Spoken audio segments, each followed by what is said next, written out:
Bonjour à tous, donc bienvenue sur notre troisième webinaire en STIA. Donc vous êtes très nombreux à vous être inscrits aujourd'hui. On est ravis que ces webinaires servent beaucoup à la communauté et se partagent. Je vous rappelle qu'ils seront en replay, donc vous pourrez aller voir sur notre site les webinaires. Aujourd'hui, on accueille WooClap avec nous, donc merci d'être là à l'équipe. Bien sûr, comme d'habitude, on aura des témoignages tout à l'heure de personnes qui auront utilisé l'application. Et là, aujourd'hui, le sujet, c'est présentiel, hybride ou distanciel. Quel format pour la rentrée 2020? Un sujet d'actualité, comme d'habitude. Donc, je laisse la parole à Fabrice Morin pour ce début de webinaire. Merci Sandrine, bonjour à toutes et à tous. Un petit mot peut-être avant de commencer sur la manière dont ce webinaire va se dérouler. Le webinaire durera 1 heure, il sera enregistré, hein. Vous pouvez le retrouver sur la chaîne YouTube de l'Anstia et sur la chaîne YouTube de WooClap également. N'hésitez pas à réagir sur les réseaux sociaux tout au long du webinaire avec le hashtag Woobinar que vous voyez s'afficher. Voilà, un petit point technique, vous pourrez poser toutes vos questions par écrit tout au long du webinaire grâce à WooClap. Je vous en parle dans 1 minute pour vous expliquer comment ça fonctionne. Vous pourrez également liker les questions des autres participants et on gardera 15 minutes à la fin du webinaire pour répondre à vos questions.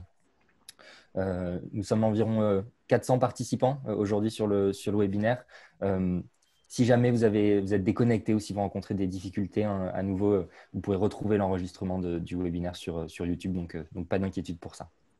Et puis, donc, comme je vous le disais, nous invitons WooClap pour interagir ensemble pendant cette heure. Donc, gardez vos téléphones, vos smartphones à proximité pour pouvoir répondre à quelques questions et poser vos propres questions. Allez, je vous propose qu'on se lance dans le vif du sujet. 2 mots peut-être pour resituer le contexte de ce webinaire. Donc moi, je m'appelle Fabien Morin, je suis responsable du développement de WooClap en France et donc j'aurai le plaisir d'animer ce webinaire. Un mot sur WooClap que vous connaissez peut-être. WooClap est une plateforme qui permet de rendre les cours plus interactifs grâce à des questionnaires auxquels les étudiants répondent grâce à leur smartphone. L'objectif de WooClap, c'est de permettre aux étudiants d'apprendre plus efficacement en les plaçant dans une posture active tout au long du cours, en présentiel, à distance, en synchrone ou en asynchrone. On aura l'occasion, je pense, d'y revenir. Alors, ces dernières semaines, on a beaucoup travaillé avec nos établissements partenaires, des universités, des écoles de commerce, d'ingénieurs également, pour les accompagner dans la mise en place de l'enseignement à distance. Le contexte, vous le connaissez. Il a fallu d'abord organiser les cours à distance. Puis est venu le sujet des examens à distance. On a tâché de notre côté d'apporter une solution avec notre nouvelle plateforme WooFlash. Et puis, le sujet maintenant qui nous occupe et qui vous occupe, c'est de préparer évidemment la prochaine rentrée. Alors, il reste beaucoup d'incertitudes sur la situation sanitaire notamment, mais il y a quelque chose qui semble certain, c'est qu'en tout cas, la prochaine année universitaire ne sera probablement pas une année comme les autres. Les dernières semaines, les derniers mois ont été, je crois, un laboratoire de pédagogie assez extraordinaire qui ont permis de tester les formats distanciels à l'échelle. On a appris beaucoup de choses, on a vu ce qui marchait, on a vu ce qui marchait moins bien aussi. Et a priori, à la rentrée, certains cours devraient se poursuivre à distance. D'un autre côté, les mesures de distanciation sociale seront probablement toujours en vigueur et donc ça obligera aussi à repenser en profondeur les cours en présentiel qui pourraient demeurer et dans tous les cas, l'équilibre entre présentiel et distanciel. Et donc, dans tous les établissements aujourd'hui dans l'enseignement supérieur, vous imaginez différents scénarios. Malgré l'incertitude qu'il y a, la rentrée, en tout cas, se prépare dès maintenant. Et donc, il nous semblait intéressant avec l'Anstia, du coup, de vous proposer ce webinaire pour échanger sur ces enjeux dans cette période particulière avec nos 2 invités qui ont accepté, du coup, d'échanger avec nous aujourd'hui. Christelle Gouy et Jeff Van de Poel. Merci à tous les deux. Merci Christelle, merci Jeff d'avoir accepté notre invitation, malgré un emploi du temps qu'on imagine bien chargé en ce moment. Donc, c'est vraiment un plaisir de vous avoir avec nous. 2 ingénieurs pédagogiques, donc. Je cite le terme utilisé récemment par Campus Matin, des acteurs de la résilience dans cette crise du Covid. Alors, Christelle, de ton côté, tu es donc ingénieure pédagogique à l'université Jean Monnet de Saint-Étienne. Tu auras l'occasion de nous en dire un petit peu plus sur le contexte de l'université. Jeff, de ton côté, tu es responsable numérique et multimédia à l'université de Lausanne. Tu es passé également, entre autres, par l'université de Liège. Et tu pourras nous parler aussi du coup, de la manière dont vous envisagez cette rentrée du coup, dans vos établissements respectifs. Ce que je vous propose pour rentrer dans le vif du sujet, c'est que les participants nous donnent leur avis sur quelques sujets du coup, autour de la prochaine rentrée. Ce que je vous propose, vous qui nous regardez, c'est de vous connecter sur WooClap pour répondre à quelques questions que Christelle et Jeff ont souhaité vous poser pour lancer cet échange.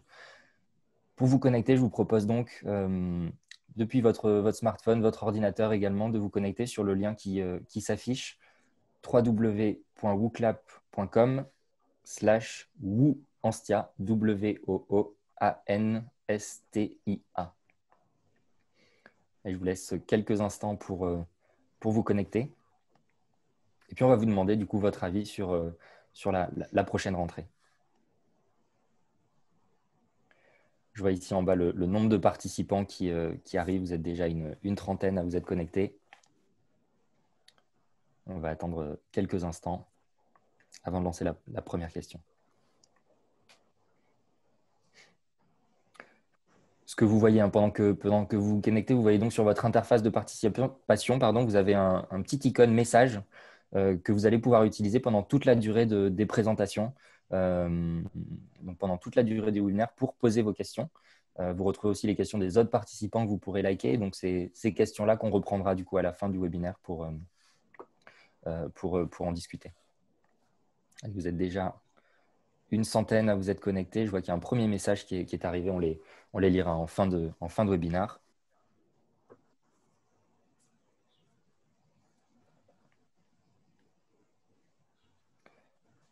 Allez, pendant que les derniers se connectent, je vous propose de lancer la première question et vous pouvez toujours vous connecter, évidemment.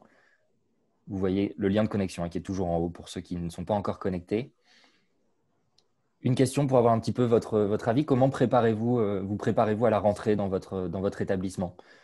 Plusieurs propositions. Hein. Alors, d'une part, tous les cours se feront en présentiel comme avant la crise. La rentrée sera hybride avec une majorité de cours en présentiel. Troisième proposition, plutôt avec une majorité de cours en distanciel cette fois. Peut-être nous préparons à du 100% distanciel ou bien nous ne savons pas encore. Vous êtes un petit peu plus de 150 à être connectés sur WooClap et déjà 80 réponses.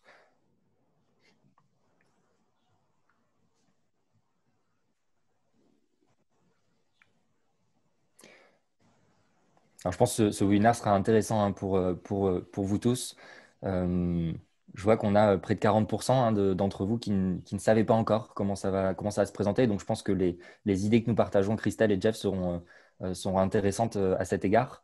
Et puis, visiblement, le scénario qui tient la corde, c'est effectivement celui d'une rentrée hybride, plutôt avec une majorité de cours en présentiel, mais pour certains d'entre vous, 28%, une majorité de cours qui serait plutôt à distance.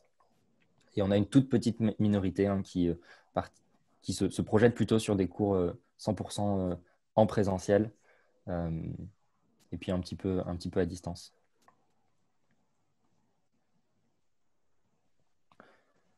Christelle, Jeff, est-ce que vous voulez peut-être réagir en un mot sur ces réponses?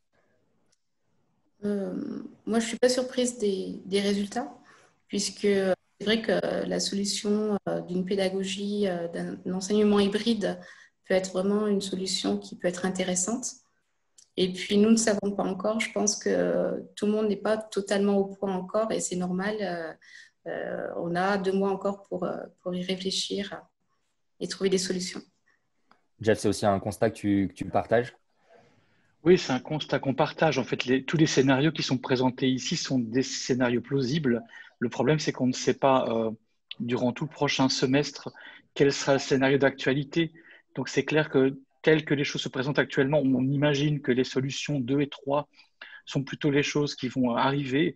Mais voilà, je pense que le premier scénario peut tout aussi arriver si jamais il n'y a plus de distanciation sociale, mais le 4 aussi, s'il y a à nouveau un confinement. Donc, je trouve que c'est une belle représentativité de tout ce qui est possible, oui. Mmh. Alors, peut-être une deuxième question pour voir un petit peu ce que vous en pensez sur cette rentrée. Je crois qu'il y a 2 choses. Il y a à la fois des opportunités qui sont créées par cette rentrée et par la crise qu'on vient de passer, la manière dont on a pu Effectivement, je vois innovante arriver tout de suite, créer des nouveaux formats et essayer de faire la preuve de formats distanciels qu'on n'osait pas forcément aller mettre en place jusqu'à présent. Et puis, il y a peut-être aussi des inquiétudes qui sont générées par cette rentrée avec l'incertitude dont vous parlez, Christelle et Jeff. Donc, voyons un petit peu ce que chacun d'entre vous en pense. Et je pense qu'on pourra rebondir sur tous ces points dans la suite du webinaire. Alors, je vois une rentrée sportive, effectivement, d'autant que le Tour de France aura lieu à ce moment-là.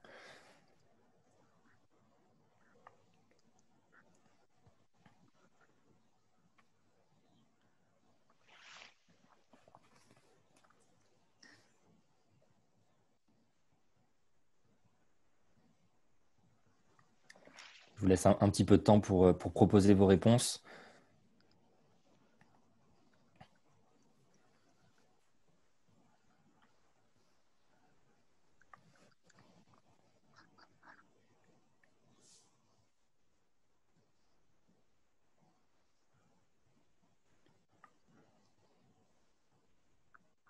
Allez, je vous laisse encore quelques instants.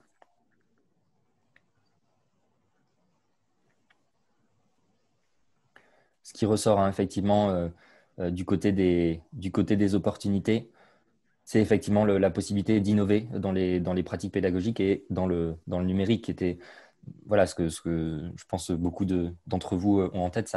Cette crise et cette rentrée qui arrive ont probablement permis d'accélérer des transformations qui auraient mis plus de temps à se mettre en place. On peut mêler itération et esprit scientifique en hybride, c'est intéressant. L'innovation qui devient obligatoire. Allez, je vais bloquer les réponses pour qu'on puisse peut-être commenter ces différentes réponses. Se former n'importe où et n'importe quand, c'est effectivement l'une des opportunités du distanciel notamment. Adaptabilité, différenciation qui ressort également.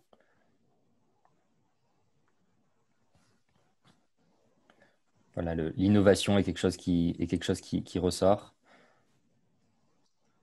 Le challenge, évidemment. Et puis, on voit des choses qui ressort plutôt sur la partie inquiétude. Du coup, je rebondis là-dessus. Le temps de préparation, double boulot. Je crois que la charge de travail revenait un petit peu plus bas. Comment engager les étudiants? Je pense que c'est un sujet dont on parlera avec Christelle et Jeff. Ne pas avoir le contact humain avec les étudiants, c'est effectivement un sujet également. L'incertitude, l'isolement. Voilà, la charge de travail qui revient. Trop flou. Voilà, beaucoup de travail. C'est quelque chose qui ressort de vos réponses. Équipe d'accompagnement sous-dimensionnée. Ce sera un sujet intéressant de voir à Saint-Étienne, à Lausanne, justement, quelles équipes est-ce que vous avez pour accompagner sur ces sujets-là et comment est-ce que vous faites pour faire face à cette charge de travail qui, indéniablement, a augmenté ces derniers temps et qui augmentera à la rentrée. Suivi des étudiants, évaluation. Voilà un petit peu pour les réponses que vous avez proposées sur ces deux questions. Voilà, je pense que beaucoup de ces sujets seront abordés par Christelle et par Jeff. Côté participants, vous pouvez toujours envoyer vos questions du coup sur WooClap. Et puis Christelle, je te propose de te laisser la parole du coup pour nous présenter un petit peu du coup le contexte à l'université Jean Monnet de Saint-Étienne et puis la manière dont vous envisagez du coup cette rentrée. D'accord, merci. J'ai partagé mon écran du coup. Alors.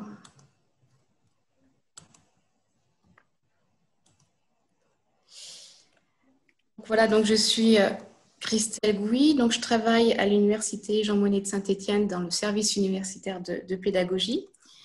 Donc, pour resituer un petit peu l'université de Saint-Étienne, on accueille environ 20 000 étudiants pour 900 enseignants et enseignants-chercheurs. Donc, en ce qui concerne notre environnement numérique de travail, on travaille principalement, parmi tant d'autres, sur notre LMS qui est Caroline Connect, sur notre outil de visioconférence qui est Cisco Webex. Et donc, on a adopté WooClap depuis janvier 2020, donc c'est tout récent. On a fait une présentation à l'ensemble de l'université le 6 février et un bon mois plus tard, du coup, on rentrait déjà en confinement. Donc, du coup, on n'a pas trop pu l'utiliser en version distancielle, en version présentielle. Et justement, il a fallu l'utiliser lors de la continuité pédagogique en mode distanciel. Les formations qu'on avait prévu de faire pour un usage en présentiel se sont transformées en des formations pour un usage finalement en distanciel. Donc, du coup, ce que je veux partager avec vous, ça sera un peu mon témoignage sur les retours d'expérience qu'on a pu avoir lors de la continuité pédagogique sur l'outil WooClap. Dans un deuxième temps, je présenterai un petit peu les pistes de réflexion qu'on a pour la rentrée universitaire 2020 sur les modalités d'enseignement qui peuvent être différents, avec en support, pourquoi pas, l'outil WooClap. Donc, lors de la continuité pédagogique au début du confinement, en fait, les points essentiels qu'on a voulu mettre en place, c'est comment transmettre un cours, comment transmettre du savoir, comment trouver une interaction avec les étudiants, que ce soit collaborative et même individuelle, et comment aussi, et ça c'était très important, comment suivre ces étudiants. Qui est un point quand même qui est relativement important, d'autant plus à distance, alors que l'étudiant est un peu tout seul derrière son écran.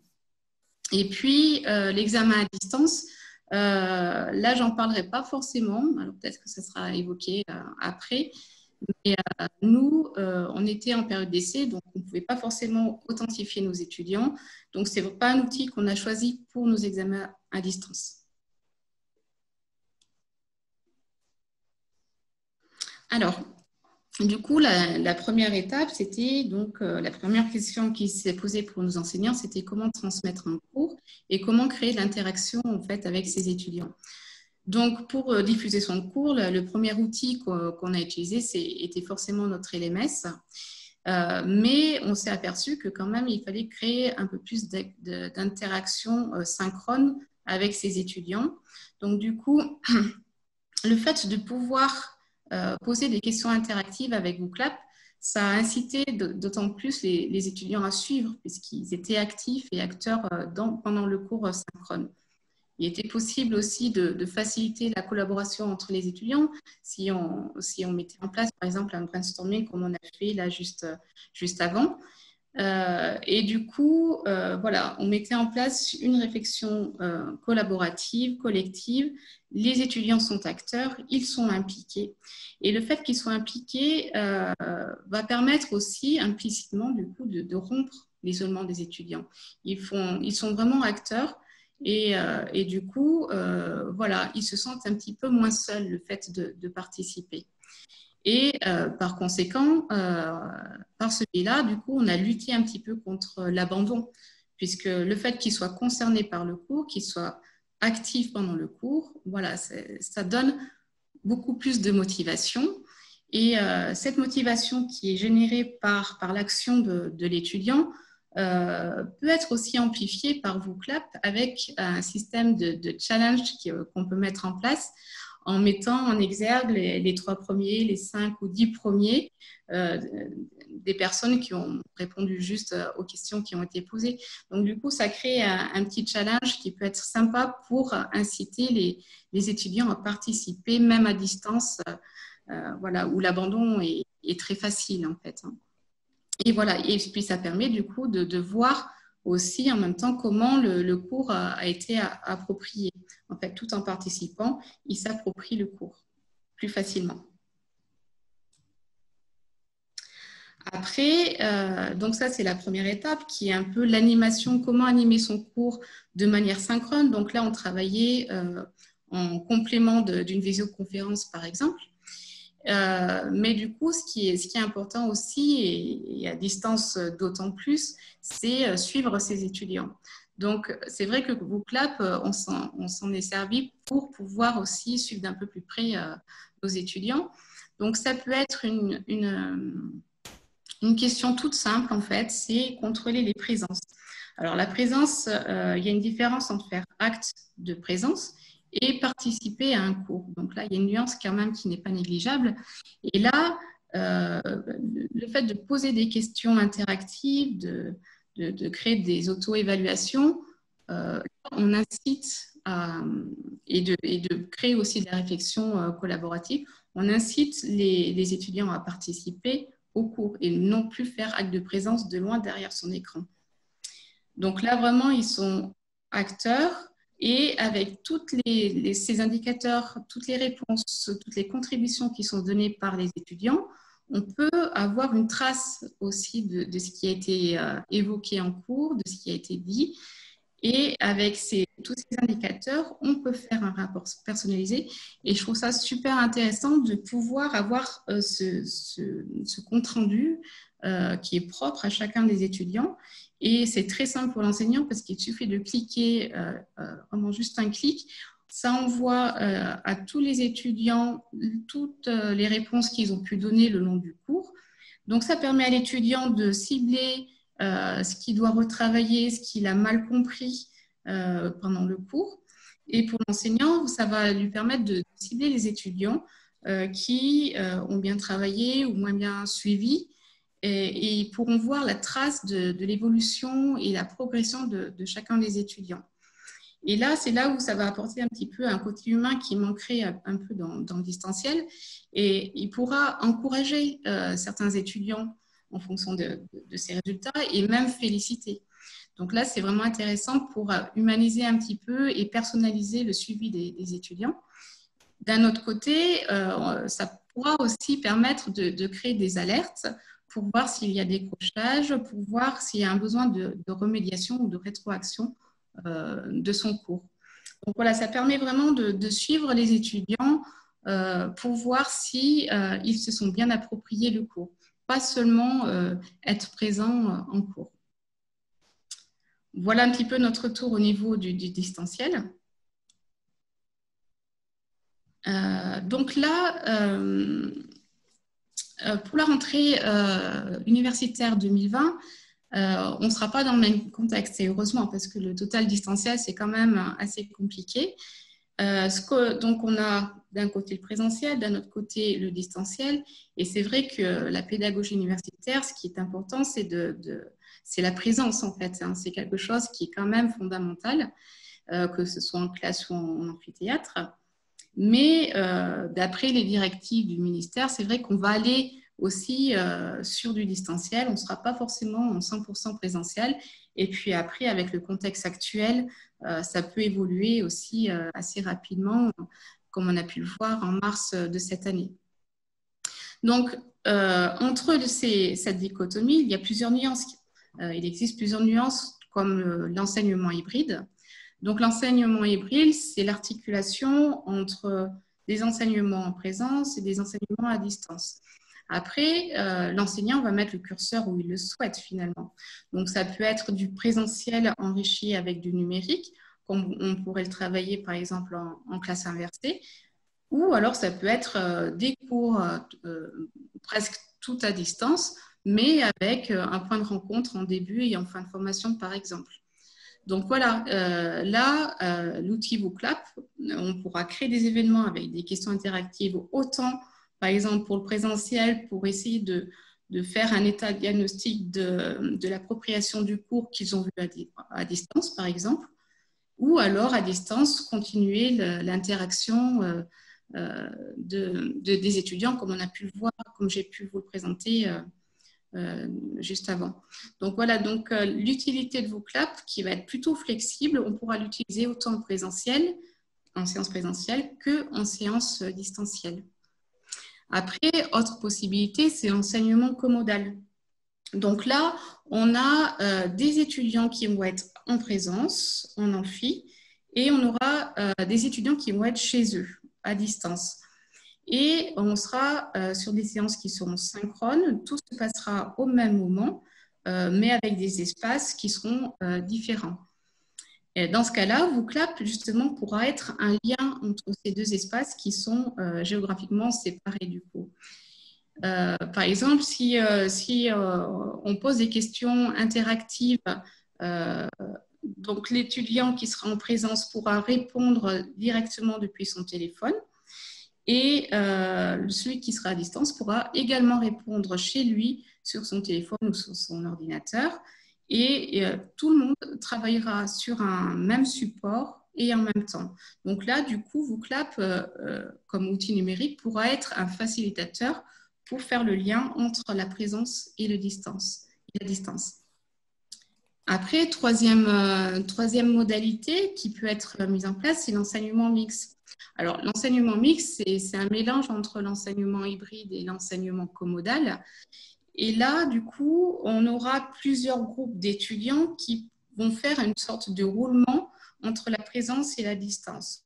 Donc là, si je prends par exemple la séance 1, on aura un groupe en présence et deux groupes à distance et il y aura des activités qui vont être complémentaires en présence et à distance et cohérentes aussi.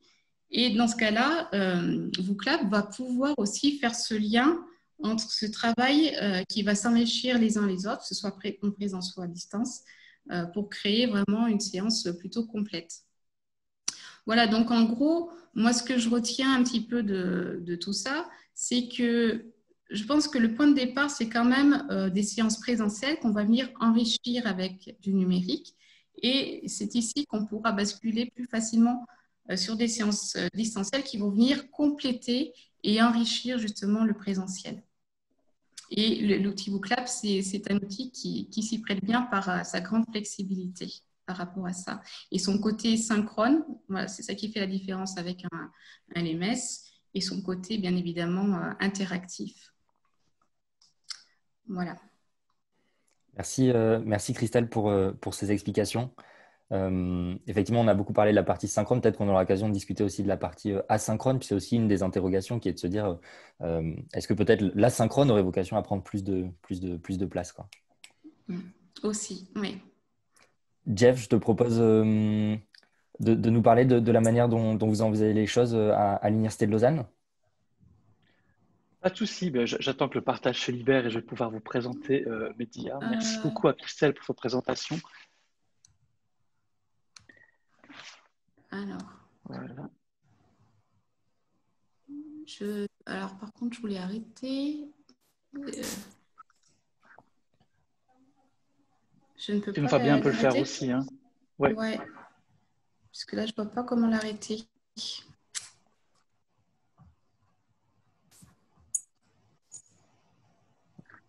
Alors, ouais, voilà, je pensais, voilà, c'est tout bon. Super. OK. Bien, alors je vais me permettre de reprendre, excusez-moi, la présentation au début. Voilà. Écoutez, merci d'abord pour l'invitation et merci à Christelle pour cette présentation qui m'a été en tout cas très utile. Quand j'ai discuté avec Fabien, l'idée c'était de voir aussi ce qu'on pouvait faire ensemble sur la rentrée. Donc ma présentation sera essentiellement orientée rentrée et un peu plus stratégique. Vous comprendrez pourquoi dans les dias suivantes. Alors, historiquement, au niveau contexte, moi je suis responsable numérique et multimédia pour le centre de soutien à l'enseignement. Donc, en Suisse, l'Université de Lausanne est organisée au travers d'une direction, un rectorat et des facultés. Les rectorats, c'est la direction, et l'équipe du centre de soutien à l'enseignement, c'est le centre qui est au niveau de la direction mis en place pour encadrer et donner un cadre à tout ce qui est soutien à l'enseignement dans les facultés. Notre écologie numérique, la voici. Donc, on travaille sur une plateforme Moodle. Pour les webinaires pendant la crise, on a déclenché Zoom et WebEx. On est client WooClap depuis le mois de septembre 2019, donc c'est bien tombé. Et puis, on a mis une infra Ubicast pour la diffusion du multimédia d'enseignement également durant la crise. Alors, je vais pas, voilà, je rappelle encore une fois que chez nous, les facultés ont beaucoup d'autonomie aussi. Et donc, le rôle de quelqu'un comme moi et quelqu'un au centre de soutien à l'enseignement, c'est vraiment de définir des stratégies. Et ensuite, il y a des ingénieurs pédagogiques qui sont situés au sein de chaque faculté. J'ai moi-même un passé d'ingénieur pédagogique puisque j'ai fait ce métier pendant 20 ans, notamment à Liège, en Belgique et dans d'autres universités. Et je vous propose plutôt de revenir à la rentrée. Donc, comme on l'a tous évoqué au travers des questions qui ont été mentionné dans WooClap ou dans les discours de Christelle ou de Fabien, on reste encore dans un climat d'incertitude. On se pose la question de savoir si on va donner des cours en présentiel classiquement, si le virus va revenir et provoquer plus de distanciation sociale, voire un confinement total. Et donc, quand on est face à l'incertitude, l'idée, c'est qu'il faut prendre un peu de recul sur ce qu'on a vécu depuis 4 mois, qui fut assez intense pour tout le monde, puisqu'on a fait parfois des avancées en quelques semaines qui auraient peut-être pris avant 4 ou 5 ans. Et de se dire un petit peu, l'idée, c'est peut-être de prévoir un peu tout ce qui peut arriver et d'être plus ou moins à tous les scénarios. Alors, les éventualités, elles sont multiples. Et donc, voici un peu celles qu'on a listées ici à Lausanne qui sont possibles. Ce que je vous présente là n'a pas encore été décidé à Lausanne. C'est ce qui va être présenté vendredi devant tous les vice-doyens des facultés à l'enseignement. Donc, ce que je vous propose ici, c'est un plan que nous allons vous proposer. Et il n'est pas encore validé, mais je pense qu'en gros, c'est plus ou moins ce que nous avons prévu. Alors, les 4 scénarios envisageables, on s'est un peu renseigné dans les autres universités, des collègues, et on s'est rendu compte que, notamment à l'Université de Laval à Québec, ou à Montréal, ou voire à Bruxelles, ou Louvain, il y a pas mal de scénarios qui ressortent. Alors, le scénario classique pour lequel on peut avoir aussi de l'espérance, c'est le présentiel classique, c'est de se dire qu'on aura une rentrée sans Covid, sans distanciation sociale, où finalement les cours vont redevenir comme ils l'étaient avant. C'est aussi quelque chose qui est, faut l'avouer, beaucoup souhaité par pas mal d'enseignants. L'autre réalité, c'est ce que mentionnait déjà Christelle, qu'on appelle le comodal. Ça veut dire dans le comodal, on a une partie des étudiants qui suivent le cours en présentiel, les autres qui suivent le cours en ligne. Dans cette modalité comodale que je représente ici, nous, on a équipé, j'équiperai après plus de détails, on a équipé 12 salles d'un dispositif Ubicast pour la captation des cours. Donc, on peut envisager un prof qui donne cours en présentiel à une partie des étudiants. Ce cours est capté et diffusé en live comme ce live actuellement et est suivi en ligne par les étudiants qui ne savent pas ou qui ne peuvent pas se rendre cette semaine-là en présentiel. On a aussi mis en place une vingtaine de salles où on a plutôt un équipement de type podcast, où on capte uniquement le PowerPoint et le son, de la même modalité aussi. Et on a enfin des équipements mobiles qui peuvent être empruntés par les enseignants qui veulent diffuser leurs cours en comodal. Alors, les modalités de cette comodalité, elles sont définies en fonction des universités. À Genève, par exemple, ou à Bruxelles, il y a la division des étudiants en 3 groupes, en imaginant que la semaine 1, le groupe 1 est en présentiel, que la semaine 2 et la semaine 3, le groupe 1 reste à la maison et suit les cours en live. Et donc, chaque étudiant pourrait comme ça vivre un peu sur le campus une semaine sur 3, et ce qui nous permettrait d'avoir la distanciation sociale au minimum qui est respectée. Je ne sais pas ce qui est le cas dans vos universités. Chez nous, quand on a évalué un peu l'équipement des salles et la distanciation sociale, s'il y a distanciation d'1,50 m, on perd plus ou moins 2/3 des effectifs d'une salle de cours normale, qu'elle soit de 50 ou 500 places. Le scénario C, c'est l'enseignement qui est fait à distance, mais dans lequel on se dit, OK, on a du matériel qui est là dans les amphis, et donc les profs peuvent continuer à venir donner les cours dans les salles équipées, mais ils sont suivis en ligne par les étudiants. Et là aussi, on a divers équipements qui sont disponibles et même la mise à disposition de studios professionnels, puisqu'on en a 4 chez nous, dans lesquels les enseignants peuvent venir enregistrer leur contenu de cours. La 4e modalité, c'est ce qu'on a tous connu dans le Covid depuis le mois de mars, c'est l'enseignant qui travaille à la maison et qui diffuse soit en direct des séminaires synchrones, soit qui fait des enregistrements et qui met à disposition dans une structure Moodle et qui se font alors aussi à partir de la maison. Alors ça, c'est des modalités, on va dire, qui sont des modalités pragmatiques. Maintenant, la question qu'il faut se poser, c'est avec quels moyens ? Alors, quand on réfléchit comme ingénieur pédagogique, les premiers moyens, c'est un petit peu la pédagogie. Et donc, ce qu'on va mettre en place chez nous, c'est le développement d'une méthode qu'on appelle iFlex pour hybride flexible. Alors, quand on veut réfléchir sur cette méthode, je sais qu'elle est critiquée par pas mal d'ingénieurs pédagogiques aussi, et on verra pourquoi. Cette méthode, en fait, iFlex, qu'est-ce qu'elle permet ? En fait, c'est une méthode qui vous permet de faire coexister de manière simultanée des modes de présentiel ou des modes à distance. L'avantage pour nous, organisation, et pour nous, stratégistes et ingénieurs pédagogiques, c'est que cette modalité, elle demande un seul effort pour l'enseignant. Elle ne lui demande pas de dédoubler le travail pour à la fois gérer un cours en ligne et un cours en présentiel. Alors, ça veut dire que dans cette modalité hybride flexible, e-flex, cette modalité nous permet à la fois à l'étudiant de se dire « Ok, je peux autant suivre le cours en classe qu'à distance de manière synchrone, puisque les cours qui sont donnés en classe sont diffusés en live. Et comme les cours qui sont donnés en classe sont également enregistrés, l'étudiant peut aussi les suivre à son rythme en différé, puisqu'il n'est pas question non plus de proposer que les étudiants suivent 8 heures de cours live chaque jour. Évidemment, ça ne va pas être très, très intéressant pour lui et même très fatigant. Donc, cette modalité e-flex, elle est intéressante parce qu'en fait, dans les 3 modalités que je vous présente ici, elle représente le choix de l'étudiant, une forte liberté dans l'aménagement de son temps et de son espace, et elle verra ensuite la possibilité pour l'enseignant de gérer ces 3 modalités en un seul effort. Alors là, on sait que la fameuse phrase faire d'une pierre 2 coups, là, l'idée c'est de faire d'une pierre 3 coups. Alors pourquoi la formation des profs, elle est importante. Alors, les critiques du modèle iFlex, elles sont souvent destinées surtout à la captation des cours. Et ça, je suis d'accord avec eux. Moi, je suis un spécialiste des MOOC historiquement, parce que j'en ai produit une vingtaine. Une vidéo pédagogique n'est pas une vidéo filmée en salle de cours. On est tous d'accord. Filmer 1 heure de salle de cours classique, présentielle et de manière transmissive, c'est pas très entraînant et au niveau de l'attention des étudiants, c'est quelque chose qui peut être problématique. Sur ce point, il y a beaucoup de littérature qui repose sur les mêmes constats. Par contre, lors de la crise Covid, on a eu Ubicast qui nous permettait de produire des PowerPoint commentés avec des webcams par les profs. On a eu 4200 productions vidéo pendant le semestre. Ce que j'ai remarqué au niveau des statistiques qui m'a fort surpris et donc du coup est un bon argument pour nous aussi, c'est que même si les vidéos des enseignants étaient un peu maladroites, puisqu'en fait je vous rappelle qu'on a fait de l'enseignement à distance d'urgence, puisqu'on a dû apprendre à faire ça en 1 semaine, on a des taux d'attention des vidéos parfois d'1 heure qui sont potentiellement pas dans les critères de qualité qu'un ingénieur pédagogique comme moi et vous accepterions.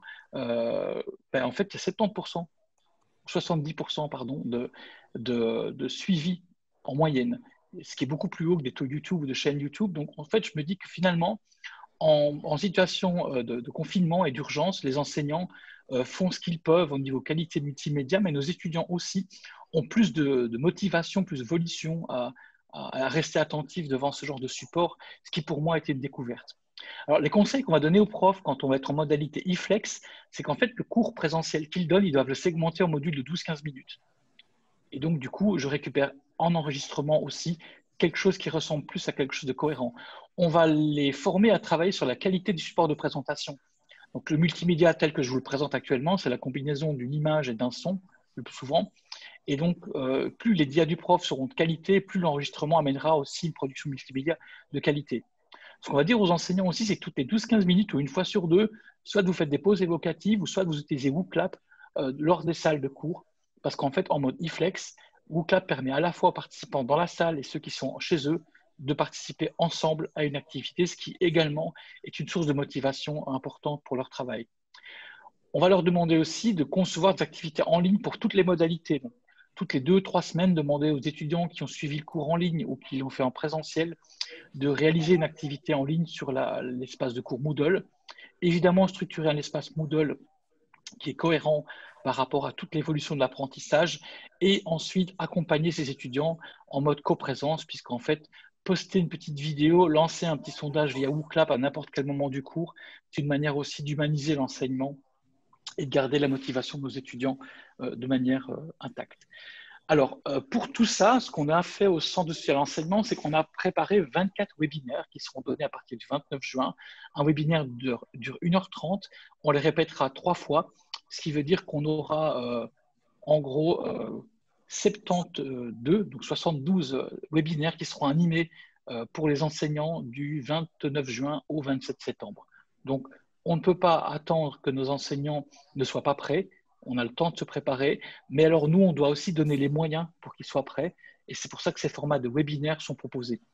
Il y aura plus ou moins webinaires par thématique qui sont affichés ici, de concevoir son enseignement à la validité de son activité d'enseignement, soutenir l'apprentissage, renforcer la médiation de son enseignement, évaluer l'apprentissage. Donc cette offre de webinaire, elle sera disponible dès la semaine prochaine. à côté de ces webinaires, il y a ce qu'on appelle des labols. Alors, c'est un mot qu'on a inventé, mais labol, c'est un laboratoire en ligne. Les labols, pour nous, c'est des laboratoires en ligne qui durent 1 heure, qui sont centrés sur des outils et qui sont des laboratoires de manipulation technique pour apprendre aux enseignants à pouvoir gérer les outils qui vont servir leur scénario pédagogique. Et là, on a des labels qui sont concernés par rapport à Moodle, WooClap, Ubicast, Zoom, donc tous les outils qui vont servir à l'écologie de travail des enseignants. Et ensuite, on a renforcé notre infrastructure Ubicast, puisque après la solution cloud, comme je vous l'ai dit, on est en train d'équiper nos salles pendant l'été de 12 salles avec les Merisbox qui permettent jusqu'à 6 entrées multiples, 27 salles de captation via podcast, et puis on a acheté 60 tours Logitech. Ce n'est pas de la pub, mais c'est vraiment un bel équipement que les enseignants peuvent venir emprunter pour diffuser en live aussi leur enseignement. Donc voilà, je m'arrêterai ici. Je pense que j'ai plus ou moins tenu le temps qui m'était imparti. C'est assez pragmatique, mais c'est réfléchi sur à la fois l'expérience qu'on a vécue et quelque part l'identification de ce qui nous manquait, et surtout permettre à toute notre communauté, à nos facultés, d'avoir à la fois un cadre matériel de travail, un cadre intellectuel via une ingénierie pédagogique, et puis un cadre de formation des enseignants, puisqu'il y a, si on compte tous les labols et les webinaires, on est à plus de 100 actes de formation durant cet été. Voilà. Merci beaucoup, Jeff, pour toutes ces informations. On a beaucoup parlé des sujets autour du synchrone. Ça m'intéressait peut-être de dire un mot sur les modalités asynchrones. Jeff, tu en parlais d'ailleurs dans les dispositifs eFlex. Est-ce que l'un et l'autre, peut-être, vous avez des retours d'expérience, des bonnes pratiques sur des dispositifs asynchrones, justement? Écoute, les dispositifs asynchrones au départ, c'est ce qu'on a dans la crise, c'est ce qu'on a recommandé initialement, parce qu'en fait, on voulait pas. Le réflexe normal du prof, c'était de transposer son enseignement en Zoom ou en webinaire WebEx et de faire du live tout le temps. Mais on ne peut pas demander à un étudiant de faire du live non-stop. Donc, nous, on a vraiment préconisé dès le départ les modalités asynchrones. Et donc, dans les modalités asynchrones, au départ de la crise, on a aussi fait des webinaires d'urgence. Et donc, pour nous, c'était vraiment la structuration d'un cours par semaine, et avec chaque semaine, une micro-activité qui était demandée aux étudiants pour qu'il y ait un sentiment d'action hebdomadaire. Et donc, voilà, en termes de recommandations, nous, on préfère l'asynchrone parce qu'il laisse plus de liberté au temps de l'étudiant. Et puis, il y a un autre problème technique qu'on n'évoque pas souvent, c'est que l'étudiant, il n'a pas parfois des connexions Internet magnifiques. Ouais. Parfois, en pleine journée, du coup, les connexions sont lentes. Et donc, pas mal d'étudiants peut-être préfèrent faire des choses le soir où c'est plus light au niveau des connexions. Et donc, pour nous, le mode asynchrone est le plus flexible possible. Oui. Et nous, au niveau de l'asynchrone, c'est vrai que ce n'est pas quelque chose qu'on a utilisé en priorité non plus, mais ça s'est fait quand même, puisque nous, tout ce qui était activité asynchrone, c'est vrai qu'on travaillait plus sur notre LMS avec des questionnaires dans ces espaces de cours. Et c'est vrai que la plus-value, ce qui a été mis en avant, c'est surtout le côté synchrone et l'intérêt synchrone en fait de WooClap, puisque là, il y a vraiment la question de l'interactivité directe en fait, avec les étudiants. Et c'est ça qui était intéressant dans le contexte à distance. Mais c'est vrai que l'asynchrone peut être utilisé aussi par ailleurs en parallèle du LMS. Après, voilà, à voir après quel outil on préfère. Oui, effectivement, il y a beaucoup d'enseignants qui utilisent également WooClap pour animer des cours du coup, de manière asynchrone, en créant des questionnaires du coup, de la même manière, avec cette même variété d'activités, et qui permet du coup de recréer de l'engagement et puis de l'interactivité du coup aussi dans ce format asynchrone qui n'est pas toujours évident aussi, quoi, qui est un défi en soi. En tout cas, merci beaucoup pour tous ces éléments. Ce que je vous propose peut-être, c'est qu'on fasse un tour du coup sur les questions que les participants nous ont posées. Je vais partager. Je me permets, j'en ai vu juste une qui parlait du modèle iFlex qui pouvait être triste en asynchrone. Je pense que le modèle iFlex, il vous permet de capter un contenu d'enseignement qu'on peut rendre interactif via les choses que j'ai évoquées. Mais je pense que c'est important de se dire aussi que ça ne suffit pas. C'est un contenu d'enseignement et que si on veut créer de l'interaction avec ses étudiants en mode asynchrone, il y a tout un travail de groupe, des travaux de groupe, des interactions qui peuvent être réalisées à divers moments qui sont différents des moments où là, il y a la transmission du cours. Si on a des cours en mode séminaire, c'est clair que le mode iFlex, là, ça devient plus une animation qui peut à la fois faire participer des gens qui sont en ligne et à distance via un écran. À l'heure actuelle, on a des cours qui se donnent déjà dans ce mode-là sur les data science en formation continue. Et je sors d'une salle où il y avait 4 personnes qui ne pouvaient pas venir et 20 personnes qui étaient dans la salle et l'interaction elle avait réellement lieu par écran interposé, projeté. Donc ça, c'est des modalités aussi qu'on peut imaginer. Alors voilà quelques-unes des questions que les participants ont posées. Vous pouvez continuer à poser vos questions. On va essayer de répondre à un maximum d'entre elles. Alors la première, je pense qu'elle est pour toi, Jeff, autour des webinaires du coup justement que vous avez mis en place. Est-ce que c'est des ressources qui seront disponibles publiquement? En fait, tous les espaces Moodle qu'on va utiliser pour les contenus de ces webinaires, on va les rendre publics évidemment, parce qu'on est comme ça, enfin on travaille comme ça. Il y aura un padlet de ressources par rapport à chaque webinaire qui sera public aussi. Maintenant, ce qu'on peut faire aussi, c'est que la participation, s'il y a de la place, que les sièges ne sont pas pris par les gens de l'UNIL, on peut éventuellement avoir certaines sessions qu'on pourrait ouvrir à plus de collègues. Donc ça, j'en parlerai à Emmanuel Sylvestre, notre directeur. Et en tout cas, on pourrait très bien envisager qu'on fasse une occurrence de chacun de ces webinaires qui ne soit pas uniquement orienté UNIL, mais qu'on pourrait ouvrir aux collègues que ça intéresse. Donc ça, c'est quelque chose qu'on peut envisager évidemment avec grand plaisir. D'accord. Alors, je vois une question pour Christelle, très, très pratique sur l'utilisation de WooClap. Pour les groupes de combien d'étudiants utilisez-vous WooClap en cours et surtout pour le suivi? Donc, du coup, ce qui est l'avantage de WooClap, c'est qu'on peut voir un nombre de participants illimité. Après, c'est pour le suivi, c'est vrai que, comme je le disais tout à l'heure, avec un clic, on peut envoyer un rapport personnalisé à chacun des étudiants. Et du coup, voilà, c'est très facile pour l'enseignant. Alors, le nombre, justement, peut être assez grand et finalement, ça ne demandera pas forcément plus de travail pour renvoyer ce rapport. Après, pour suivre un par un chaque étudiant, c'est vrai que voilà, il faut y passer un petit peu de temps, mais ça permet de cibler si un étudiant a des difficultés et prendre plus de temps pour lui. Mais après, voilà, le nombre d'étudiants, ça peut être beaucoup comme pas beaucoup. Il n'y a pas forcément d'importance. Effectivement, et peut-être pour compléter les retours qu'on a des enseignants, les enseignants utilisent peut-être aussi des types d'interactions différentes en fonction de la taille des groupes. Typiquement, avec un grand groupe, un nuage de mots va être très pertinent parce qu'il va permettre de faire ressortir les idées les plus partagées par les étudiants. Oui. Dans un petit groupe, le brainstorming qu'on a pu faire tout à l'heure se prête très bien pour animer, faire ressortir de l'intelligence collective du groupe. Et donc, c'est aussi en fonction de la taille du groupe qu'on va pouvoir… Mais c'est vrai que c'est une solution très intéressante pour le grand groupe, ouais, pour le travail en grand groupe. Hein. Parce que du coup, tout le monde peut être concerné malgré qu'on soit très nombreux. Ouais. Alors, ça marche bien pour les ça marche bien juste pour les webinaires aussi, même en grand groupe. Parce qu'en fait, on avait certains webinaires chez nous qui se donnaient devant 300 personnes.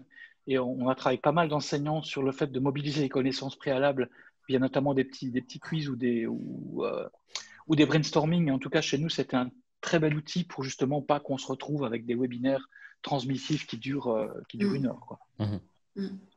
Une question très pratique, effectivement, sur le sujet du comodal dont vous avez parlé tous les deux. Comment un enseignant peut-il gérer à la fois le live et puis le chat WooClap des étudiants dans cette modalité-là? Nous, en fait, ce qu'on conseille, ce que j'expliquais tantôt, ce qu'on conseille aux profs, c'est justement en sectionnant son cours par morceaux 12 à 15 minutes, il identifie les moments où les questions peuvent être posées.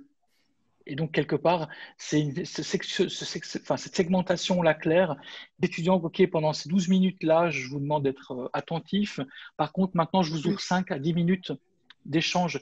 Et si à ce moment-là, les gens le font sur WooClap et sur le live en même temps, cette temporalité, elle est plus facile à gérer plutôt que de devoir remonter un fil de discussion. Donc, c'est clair que moi, je pense que cette rotation-là, on dit aussi aux enseignants d'arrêter la capture de leur PowerPoint, de se mettre devant la caméra aussi pour les gens en ligne pour répondre aux questions. Moi, je pense que la segmentation aide beaucoup à la gestion du temps et de l'espace. Oui, moi, je suis d'accord avec Jeff dans le sens où il faut vraiment scinder des espaces à l'intérieur du cours. Il y a des espaces pour faire du transmissif pur, il y a des espaces d'échange, etc. Et du coup, il faut bien scénariser à l'intérieur d'une séance pour avoir chaque temps pour chaque activité. Une question peut-être pour compléter, Christelle, puisque je sais que du coup, tu as beaucoup eu l'occasion d'utiliser et de faire utiliser WooClap à distance. On nous pose la question, quelle est la plus-value de WooClap en parallèle d'une classe virtuelle par rapport aux outils de feedback déjà inclus dans cette classe virtuelle? Alors, c'est vrai qu'on peut poser des questions aussi avec la classe virtuelle, mais là, du coup, on voit en live un petit peu ce qui se passe. On peut faire de la réflexion collaborative par cet outil-là. Et ce qui est intéressant aussi, c'est le suivi après derrière de ce qui a été répondu. Alors que sur une classe virtuelle, peut-être qu'on peut perdre certains indicateurs. Là, vraiment, il y a le côté traçabilité qui peut être vraiment une plus-value intéressante. Et puis vraiment le côté interactif où on voit il y a plus de sortes de questions, il y a plus de possibilités de faire interagir par rapport à une classe virtuelle relativement simple en visioconférence. Je pense que ça répond bien effectivement à cette question. Je vois ici la question de... Ah, je l'ai... Utilisez-vous WooClap intégré dans PowerPoint? PowerPoint intégré dans WooClap, effectivement, c'est une question qui se pose pour avoir un dispositif qui soit le plus simple possible. Les deux, hein, je réponds à cette question-là, les deux sont possibles. Vous pouvez effectivement intégrer WooClap dans PowerPoint, dans Google Slide également. Et puis à l'inverse, mettre votre présentation dans WooClap directement. Donc, et ça permet du coup effectivement d'avoir un seul support pour l'enseignant, ce qui est beaucoup plus fluide et plus simple pour lui. Et puis ce qui lui permet aussi de scénariser son cours avec des slides pour parler d'une notion, puis une question WooClap pour interagir avec les étudiants et vraiment créer du coup ce scénario pédagogique. Oui, moi j'ai le retour d'un enseignant avec qui on en parlait justement, où voilà, c'était vraiment important de l'inclure sur un même lieu. En fait, on a notre PowerPoint, on inclut les questions au bon moment entre chaque slide. Et là, on ne va pas basculer d'un espace à un autre pour essayer de faire participer. Là, on est sur quelque chose de relativement centralisé. Et du coup, ça permet plus simplement de scénariser, puisque effectivement, comme tu disais Fabien, on a du transmissif pur avec certaines slides qui expliquent certaines notions. Hop, on pose une question plutôt formative, on remet notre slide de transmissif et là, on va faire par exemple une activité de réflexion collaborative. Et là, du coup, nos activités, elles sont déjà scindées, elles sont déjà scénarisées juste en mettant un PowerPoint avec des questions intégrées. Je vois d'autres questions. C'est un sujet qui revenait dans le brainstorming qu'on a fait en début, hein, sur l'inquiétude autour de la charge de travail, Oui. notamment. Je vois ici comment convaincre les enseignants à travailler pendant les vacances, quelles incitations. C'est d'autres questions qui revenaient également sur ce sujet de l'incitation, de la charge de travail qui augmentait. Comment est-ce que vous envisagez, vous, ces sujets-là? Je pense que ça dépend. Je pense qu'il ne faut rien imposer aux enseignants. Il faut leur laisser leur liberté académique, ce qui est quand même le socle de notre travail à tous. Maintenant, nous, en termes de conseils, je pense qu'on ne peut pas nous reprocher de ne pas mettre le dispositif en place. Donc, en fait, je pense que nous, ingénieurs pédagogiques ou structures de soutien facultaire ou universitaire, on ne peut pas s'affranchir du fait de préparer les choses. Donc, nous, on amène une réflexion qui vient de la veille. On va voir un peu ce qui se fait ailleurs. On met en place des solutions techniques et des solutions de formation. Après, ce n'est pas notre rôle de forcer les enseignants à le faire. Maintenant, nos enseignants et enseignantes sont des gens qui sont réalistes. Et en effet, on pourrait s'imaginer qu'on mérite tous un repos bien mérité, et les enseignants surtout, après cette période qui a été très demandeuse de leur part. Les modalités, je pense que ce qu'on présente via l'IFLEX, c'est quelque chose qui me paraît, moi, allez, ça fait 20 ans que j'accompagne des enseignants et je pense que en termes de temps, c'est quantifiable. Expliquer à un enseignant qu'il peut préparer son support de cours, il va devoir le modifier un petit peu en travaillant la qualité des DIA, en le segmentant un peu différemment, en préparant quelques activités en ligne, c'est quelque chose qui, je pense, est de l'ordre de l'acceptable. Ce qui serait plus complexe, ça serait lui demander de préparer 4 scénarios différents et de faire 4 fois le travail. Donc, je pense que déjà, on peut convaincre personne, mais si on démontre que notre modalité, elle leur permet d'être prêts, peu importe les 4 types de choses qui arriveraient, ben, je pense que nos enseignants, ils en verront les avantages. J'ai fait l'expérience avec un cours d'exécutif MBA qui se donne à distance et on a donné un séminaire en ligne pour pour 17 enseignants. Et sur les 17 enseignants, il n'y avait pas un qui ne trouvait pas que cette méthodologie était cohérente. Donc, ouais. Ouais, moi, je trouve que c'est très important d'anticiper cette rentrée et d'avoir une pédagogie plutôt flexible et qu'on puisse s'adapter après à la rentrée en fonction d'un contexte qui est incertain. Et du coup, voilà, en juin, juillet, il est important de réfléchir un petit peu à tout ça. Et puis après, pouvoir être plus flexible qu'on a pu l'être au mois de mars, où là, on a été un petit peu pris de court pour anticiper tout ça. Ouais. Écoutez, merci pour toutes ces réponses. On ne va pas tarder à arriver au terme de ce webinaire.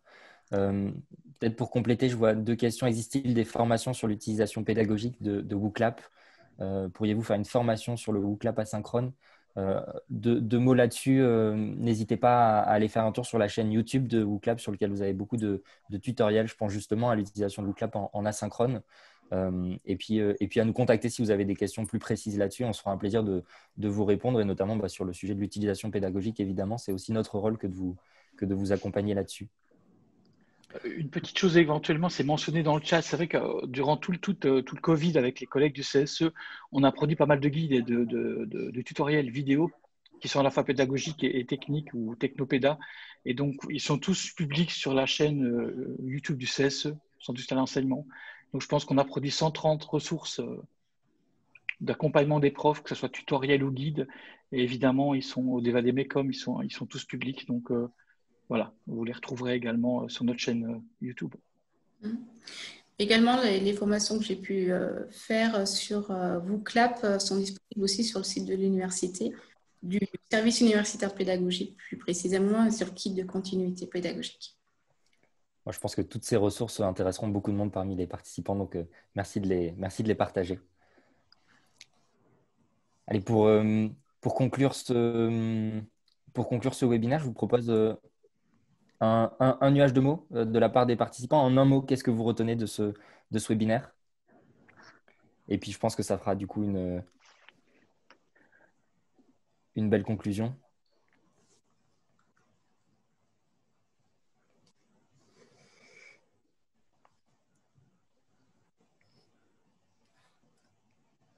Je vous laisse quelques instants pour envoyer vos réponses.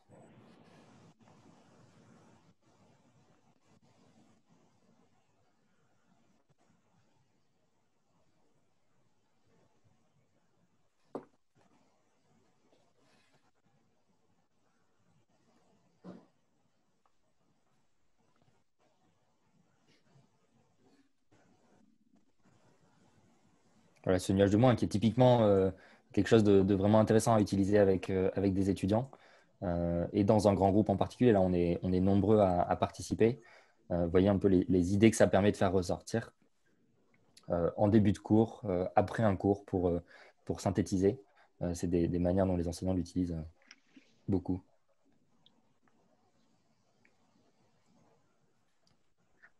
Et je vous laisse quelques instants de plus pour envoyer vos réponses.